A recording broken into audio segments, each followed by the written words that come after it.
जय हिंद दोस्तों, एक बार फिर से आपका हमारे YouTube चैनल पर बहुत बहुत स्वागत है। दोस्तों, हम जानते हैं कि पृथ्वी एकमात्र ऐसा ग्रह है जिस पर जीवन संभव है, क्योंकि जीवन के लिए सभी उपयुक्त दशाएं जो भी होनी चाहिए वो केवल पृथ्वी पर ही पाई जाती हैं। तो जिस तरह से हमारे लिए जल जीवन है, उसी तरह से जल के अलावा वायु भी हमारे लिए बहुत ही ज़्यादा जरूरी है। और वायु का जो क्षेत्र है वो क्षेत्र वायुमंडल कहलाता है, अर्थात वायु की परतों से मिल के बना हुआ जो क्षेत्र है वो वायुमंडल कहलाता है। तो हमारा जो वायुमंडल है, जहाँ पर कई तरह की परतें पाई जाती हैं, वो वायुमंडल कई तरह की परतों में जब बांटा जाता है तो आपको 5 परतें मिलती हैं। वायुमंडल की 5 परतें मिलती हैं और इन्हीं 5 परतों के बारे में आज हमको पढ़ना है। इसको हम ट्रिक के माध्यम से पढ़ेंगे, लेकिन ट्रिक मैं आपको बिल्कुल लास्ट में बताऊंगा, क्योंकि ट्रिक आपको समझ में तो आ जाएगी और आप कभी भूलेंगे नहीं। उसके अलावा आप जब बेसिक इतना अच्छे से पढ़ लेंगे तो ट्रिक की आवश्यकता भी नहीं पड़ेगी। हालांकि ये भी आपको ट्रिक भी याद होनी चाहिए, दोनों चीज़ हम लोग पढ़ते हैं, ठीक, क्योंकि प्लान ए के साथ हमेशा प्लान बी भी होना चाहिए। तो दोस्तों, वायुमंडल क्या है? वायुमंडल हमारे वातावरण में जो वायु है उसका एक क्षेत्र है जो विस्तृत फैला हुआ है काफ़ी दूरी में। ठीक, दूरी की बात करें या ऊंचाई में बात करें तो दोनों सही होगा, है ना, क्योंकि हॉरिजॉन्टल भी होता है और वर्टिकल भी होता है। तो दोस्तों, वायु का जो आप देखते हैं घनत्व, हमारे धरातल यानी पृथ्वी के धरातल पर वायु का घनत्व सबसे ज़्यादा है। उसके बाद हम जैसे जैसे ऊपर चढ़ते जाते हैं यानी ऊंचाई पर जाते जाते हैं तो हमारा वायुमंडल का जो वायु घनत्व है वो कम होता चला जाता है। ठीक, तो वायुमंडल की जो घनत्व है, इसी के आधार पर वायुमंडल की जो परतें हैं वो बांटी गई हैं। और कितने भागों में बांटी गई है? तो याद रखिएगा दोस्तों, 5 भागों में बांटी गई है। ठीक है, तो 5 भागों में जो परतें बांटी गई हैं उसमें सबसे नीचे जो परत है उसको कहते हैं क्षोभ मंडल। क्या कहते हैं? क्षोभ मंडल। इंग्लिश में बोलते हैं ट्रोपोस्फियर। ट्रोपोस्फियर। ठीक, उसके बाद जो परत आती है वो कहलाती है समताप मंडल। इंग्लिश में बोलते हैं स्ट्रेटोस्फियर। इसके बाद आता है मध्यमंडल, क्योंकि बीचों बीच में इसलिए इसको बोलते हैं मध्यमंडल, या इंग्लिश में बोलते हैं मेसोस्फियर। उसके बाद दोस्तों आता है मध्यमंडल के बाद आता है आयन मंडल, या इसी को बोलते हैं ताप मंडल। इंग्लिश में बोलेंगे थर्मोस्फियर या आयनोस्फियर। ठीक, और उसके बाद दोस्तों जब 5वीं और आखिरी आती है लेयर, उसको बोलते हैं एक्सोस्फियर या बाह्य मंडल। ठीक, तो इन्हीं 5 परतों के द्वारा हमारा वायुमंडल जो है वो कवर कर लिया जाता है। तो हमको क्या करना है, अभी एक एक परत को उठाना है और अच्छे से समझना है कि इसमें क्या क्या खास बिंदु हैं जो हर परीक्षा में लगभग पूछ लिए जाते हैं। ठीक, तो बहुत ही महत्वपूर्ण चैप्टर है। पहला हम उठाते हैं क्षोभ मंडल, जिसको बोलते हैं क्या? ट्रोपोस्फियर। ठीक है दोस्तों, क्षोभ मंडल का पहले आप शब्द देखिए, शब्द का पोस्टमार्टम करना हमारा परम उद्देश्य है। तो क्षोभ का अर्थ होता है हलचल या खलबली या बेचैनी, आप बोल सकते हैं, है ना। क्षोभ जो है शुद्ध हिंदी का शब्द है, तो उसका अर्थ होता है खलबली या हलचल। तो जिस मंडल में क्या होता है, बहुत सारी हलचल होती है, खलबली होती है, उसी को क्या बोलते हैं? क्षोभ मंडल बोलते हैं। ठीक, इंग्लिश में बोलते हैं ट्रोपोस्फियर। अब देखिए दोस्तों, इसका खलबली अलबली का अर्थ क्या है, इसको थोड़ा ये समझिए। ठीक, अब आप समझिए, जितनी भी मौसमी घटनाएं घटेंगी, जितनी भी मौसमी घटनाएं घटेंगी, कहाँ घटेंगी? क्षोभ मंडल में घटेंगी। कहाँ घटेंगी? क्षोभ मंडल में। अब मौसमी घटना से क्या तात्पर्य समझिए, बिजली कहाँ चमकेगी? क्षोभ मंडल में चमकेगी। वर्षा कहाँ पे होगी? क्षोभ मंडल में होगी। कोहरा कहाँ पड़ेगा? क्षोभ मंडल में पड़ेगा। ओला कहाँ गिरेगा? क्षोभ मंडल में गिरेगा। इंद्रधनुष कहाँ बनेगा? क्षोभ मंडल में ही बनता है। इसका मतलब जितनी भी मौसम से संबंधित घटनाएं घटती हैं, सभी के सभी किससे संबंधित? तो याद रखिएगा, क्षोभ मंडल से। इसीलिए क्षोभ मंडल को संवहन मंडल भी कहा जाता है। याद रखिएगा, क्षोभ मंडल को संवहन मंडल भी कहा जाता है। ठीक, अब देखिए दोस्तों, ये जो क्षोभ मंडल है इसमें क्या होता है, आप 165 मीटर की ऊंचाई पे जितना, मतलब हर 165 मीटर की ऊंचाई पर जाने पर आपके क्षोभ मंडल में टेम्परेचर 1 डिग्री डाउन हो जाता है। मतलब 1 डिग्री टेम्परेचर कम हो जाता है हर 165 मीटर ऊंचाई पर। ठीक, या इसी को और शब्दों में कह सकते हैं कि हर 1 किलोमीटर पर 6.5 डिग्री 6.5 डिग्री सेल्सियस का क्या होता है? टेम्परेचर ह्रास होता है या टेम्परेचर गिर जाता है। इसी को सामान्य तापपतन दर या इसी को सामान्य ह्रास दर कहते हैं। इंग्लिश में बोलते हैं नॉर्मल लैप्स रेट। ठीक, क्या होता है? हर 165 मीटर पर 1 डिग्री सेल्सियस टेम्परेचर गिर जाता है। ठीक है, यानी आप ऊपर जाएंगे तो आपको ठंडक महसूस होगी। अब देखिए, इसी में जब क्षोभ सीमा की बात करते हैं, पहले क्षोभ सीमा से पहले आपको इसकी ऊंचाई बता देते हैं। ठीक, इसकी देखिए ऊंचाई जो होती है वो ध्रुवों पर इसकी ऊंचाई होती है क्षोभ मंडल की 8 किलोमीटर। कितना होती है दोस्तों? 8 किलोमीटर। और भूमध्य रेखा यानी विषुवत रेखा या इक्वेटर पे कितनी होती है, 18 किलोमीटर। तो 8 से लेके 18 किलोमीटर, अब जब इनका एवरेज निकालेंगे तो 8 + 18 26 होता है, 26 को 2 से भाग देंगे तो 13 किलोमीटर। ठीक है, तो अगर आपसे पूछा जाए क्षोभ मंडल की औसत ऊंचाई बताइए तो 13 किलोमीटर होती है। अब देखिए जहाँ भी ये खत्म हो रहा है, कितना मैक्सिमम क्या है आपको होता है कि 18 किलोमीटर। ठीक, तो वहाँ पे 18 किलोमीटर की ऊंचाई पे क्या होती है, एक बहुत स्पीड वाली, बहुत फास्ट यानी बहुत ही ज़्यादा वेग वाली पवनें चलती हैं, जिनको बोलते हैं जेट पवनें। ठीक, तो अगर आपसे पूछा जाए कि जेट पवनों का संबंध किस मंडल से है या किस पर्वत से है, तो याद रखिएगा क्षोभ मंडल से है। ठीक है दोस्तों, ये बहुत ही ज़्यादा इंपॉर्टेंट है। तो देख लिया आपने क्षोभ मंडल में क्या देखा कि जितनी मौसमी घटनाएं कहाँ घटेंगी वहाँ कहाँ घटेंगी, क्षोभ मंडल घटेगी। ठीक, अगला दोस्तों आता है क्षोभ मंडल के बाद समताप मंडल। नाम से ही देखिए क्या बोल रहा है, समताप। सम का मतलब बराबर, ताप का मतलब टेम्परेचर, यानी कि समताप मंडल में टेम्परेचर लगभग इक्वल ही रहेगा। समझिए, समताप मंडल में टेम्परेचर लगभग इक्वल ही रहेगा और समताप मंडल में कोई भी मौसमी घटनाएं घटित नहीं होती हैं। ध्यान दीजिएगा, समताप मंडल में कोई भी मौसमी घटनाएं घटित नहीं होती हैं, यानी यहाँ पे ना आंधी आएगी, ना पानी बरसेगा, ना बूढ़ा आएगा, कुछ नहीं होने वाला है। इसलिए जो पायलट होते हैं, पायलट महोदय जो होते हैं, वो प्रेफर करते हैं प्लेन उड़ाना कहाँ पे, समताप मंडल में। समताप मंडल को इंग्लिश में बोलते हैं स्ट्रेटोस्फीयर। ठीक, तो अगर आपसे पूछा जाए कि वायुयान उड़ाने की सबसे आदर्श दशाएं कहाँ पे हैं, तो आप बताएंगे समताप मंडल में है। ठीक, अब इसकी ऊंचाई की बात करते हैं। समताप मंडल की ऊंचाई कितनी होती है दोस्तों, याद रखिएगा 50 किलोमीटर होती है, यानी 18 तक कौन सा क्षोभ मंडल था और 18 से 50 तक कौन है, समताप मंडल है। इसी समताप मंडल में आपको ध्यान देना है दोस्तों कि 30 से 35 किलोमीटर की ऊंचाई पे आ जाती है ओजोन परत। ठीक, अब ओजोन परत की बात आ गई, थोड़ा सा ओजोन परत के बारे में जानकारी करते हैं दोस्तों। ओजोन जो है एक जहरीली गैस है।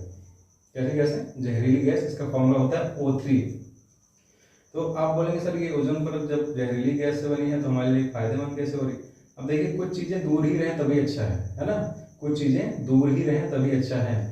देखिए, ओजोन परत जो है वो सिर्फ समताप मंडल में ही नहीं होती है, क्षोभ मंडल में भी होती है, लेकिन जो क्षोभ मंडल में होती है वो हमारे लिए बहुत नुकसानदायक है, इसलिए हम नुकसानदायक वाली चीज को पढ़ते नहीं है। ठीक, तो क्षोभ मंडल में खराब वाली ओजोन परत होती है, जबकि अच्छी वाली ओजोन परत कहाँ होती है, तो समताप मंडल में। याद रखना, एग्जाम में आए कहाँ होती है तो आपको लगाना है समताप मंडल में। ठीक, अब इसी ओजोन परत में क्या हुआ था, आपकी जो हमारे जो वायु प्रदूषण होता है उसमें कुछ गैसें निकलती हैं, जिसमें CFC यानी क्लोरोफ्लोरोकार्बन फ्रीऑन गैस का बहुत बड़ा रोल है। तो ये सब गैसें क्या करती हैं, ओजोन परत को छीड़ कर देती हैं, ओजोन परत को कमजोर कर देती हैं। और 1985 में पता चला कि अंटार्कटिका के ऊपर ओजोन परत में छिद्र हो चुका है।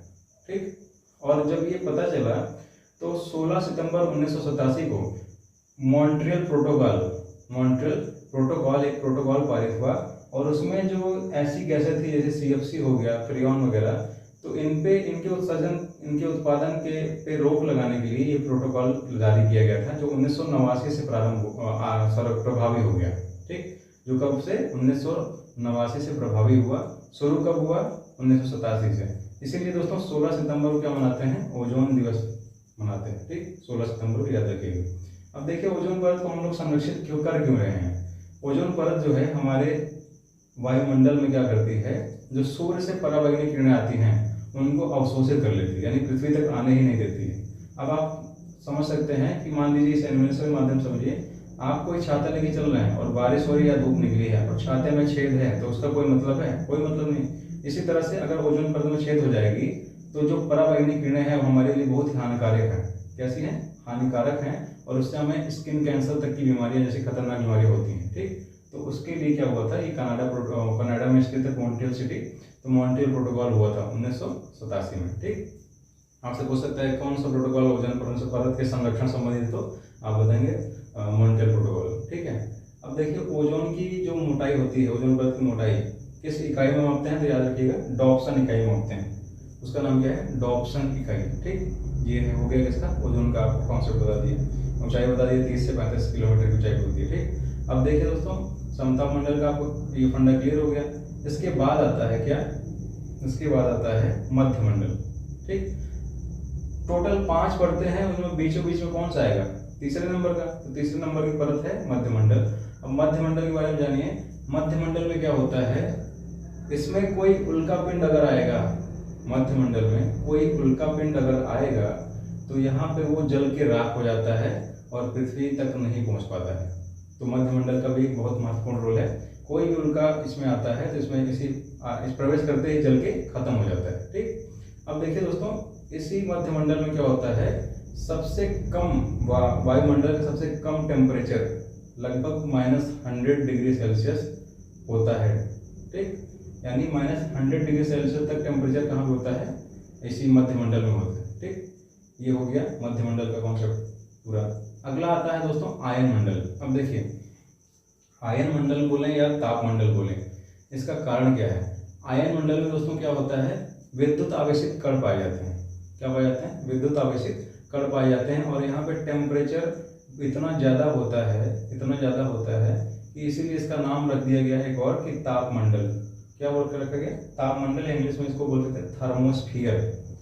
अब देखिए, थर्मोस्फियर जो है, जो आयन मंडल है, इसमें ताप अगर बहुत ज़्यादा बढ़ जाएगा, ताप और प्रेशर का यानी ताप और दाब का एकदम समझ लीजिए 36 का आंकड़ा है, एक कोई बढ़ेगा तो दूसरा घटेगा। ठीक, तो टेम्परेचर अगर बहुत हाई होगा तो दाब क्या हो जाएगा, बहुत कम हो जाएगा। ठीक, तो यहाँ पे दाब बहुत ही कम होता है। अब आयन मंडल में हमारा क्या क्या रोल है, देखिए आयन मंडल में आयन की वजह से, आयन ज़्यादा होते हैं जो विद्युत आवेशित कण आयन बनाते हैं। ठीक, तो आयनों की वजह से यहाँ पे क्या होता है, जो आपके दूर संचार उपग्रह होते हैं, ठीक, कम्युनिकेशन उपग्रह होते हैं, कम्युनिकेशन सैटेलाइट्स होती हैं, वो जाके यहाँ पे स्थापित कर दी जाती है। क्योंकि ये जो परत है आयन मंडल वाली, वो रेडियो तरंगों को परावर्तित कर देती है। अगर यही परत आपकी आयन मंडल की ना होती तो हम जो रेडियो तरंगें भेजते हैं वो सीधे अंतरिक्ष में चली जाती, अनंत काल के लिए वापस ही नहीं आती। ठीक, तो आयन मंडल क्या करता है, रेडियो तरंगों को परावर्तित करके पृथ्वी पर वापस भेजता है, और इसी वजह से हमारा दूरसंचार संभव हो पाता है। वरना अपना टीवी देख पाते, ना हम फोन पे कॉल पे बात कर पाते। ठीक, तो इसमें रोल किसका है, आयन मंडल का। अब देखिए दोस्तों, आयन मंडल में कुछ परतें और होती हैं, इसको ABCDEFG करके उनका नाम दिया गया है। तो इसी परत में एक ई परत होती है, जिसमें क्या होता है, ध्रुवीय प्रकाश की घटनाएं होती हैं। इस ध्रुवीय प्रकाश को इंग्लिश में बोलते हैं ऑरोरा। क्या बोलते हैं, ऑरोरा।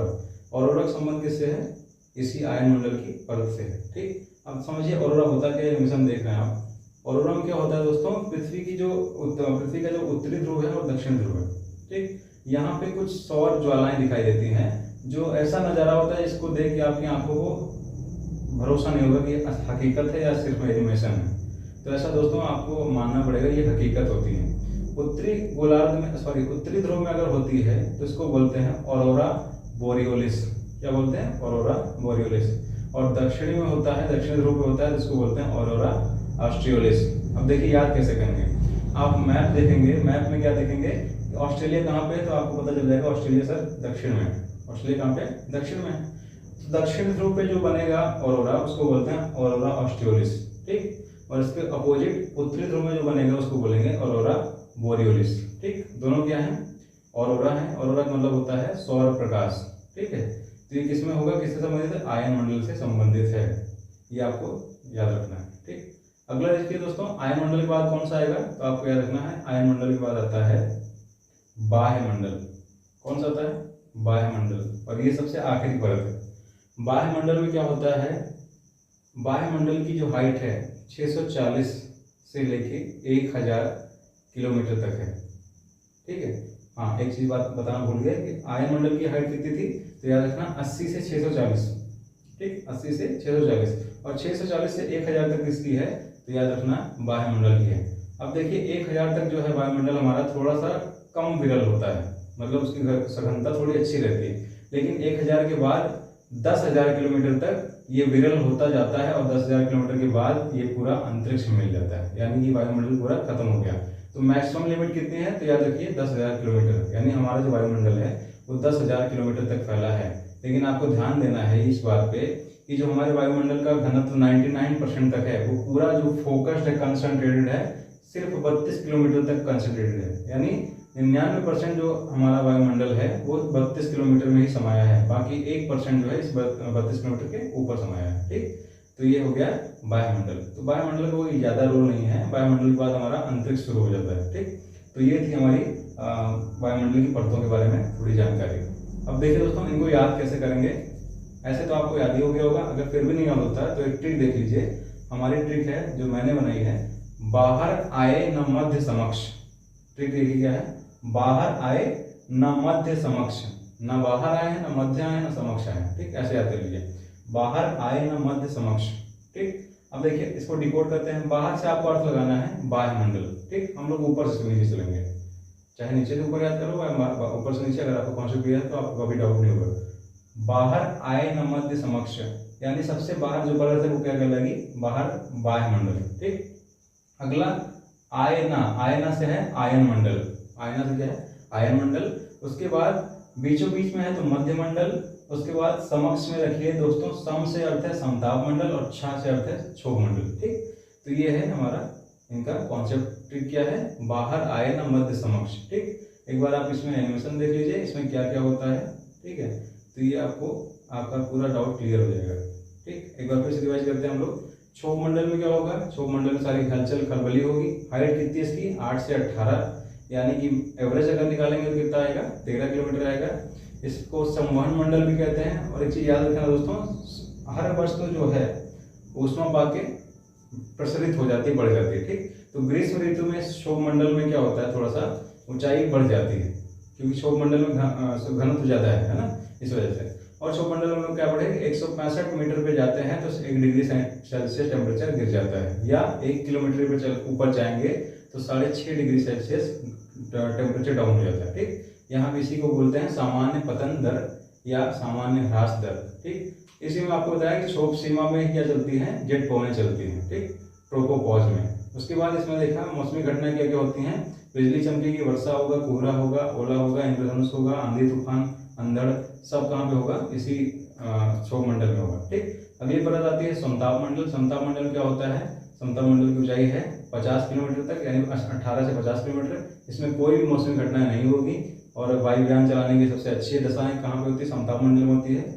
इसी में आपको ओजोन परत मिलती है। ओजोन परत कितनी ऊंचाई पे है, 30 से 35 किलोमीटर की ऊंचाई पे है। ओजोन परत में क्या होता है, ओजोन परत हमारी सूर्य से आने वाली पराबैंगनी किरणों को अवशोषित कर लेती है और हमारी रक्षा करती है।